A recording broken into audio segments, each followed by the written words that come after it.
every Spider-Man ever, Amazing Spider-Man number 14. We start with our very first look at the Green Goblin, working on a flying broomstick. He's here to give the Enforcers orders. Remember them? Fancy Dan, Montana, and Ox? Well, they work for the Green Goblin now, and they want revenge on Spider-Man. Across town, a movie producer doesn't want revenge, they want another big hit after the nameless thing from the back lagoon in the murky swamp. And that's exactly what the Green Goblin promises him, a new hit movie with the Green Goblin, the Enforcers, and the actual real-life Spider-Man. Days later, Peter Parker hears about a green man on a broomstick and leaves a flirty Liz Allen to investigate. When he clashes with the Goblin, he's told about the movie offer, and soon Spider-Man himself is signing on to his first major motion picture. Also, lucky for him, the Daily Bugle want Peter Parker to take pictures of that very film. But unlucky for him, his smile makes Betty think that he's just excited to be around Hollywood dames and that blonde Liz that he keeps hanging around with. In New Mexico, where the film is being shot, the Green Goblin and the Enforcers offer to rehearse privately with Spider-Man, but they're throwing real punches, and Spider-Man realizes he's walked right into their trap. He's fought the Enforcers before and dispatches them easily, but the new foe, this Green Goblin, is harder to beat.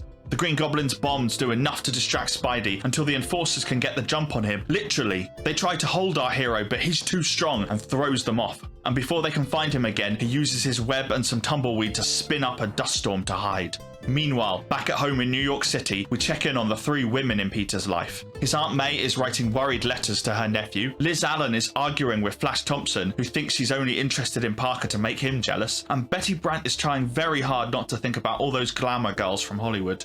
Back in New Mexico, Spidey hides in a cave and uses the shadows to web away the Enforcers. But when Goblin brings the fight to Spidey, one of his bombs awakens the Incredible Hulk, who's been hiding here. The Hulk instantly blames Spider-Man and attacks him, and the Green Goblin just takes a step back and lets the fight happen. But it's not a long fight, as Spidey quickly realizes that it'll be a fight that he will lose and escapes the cave to freedom. But he can't just leave, not when the Enforcers are still webbed up inside the Hulk's cave.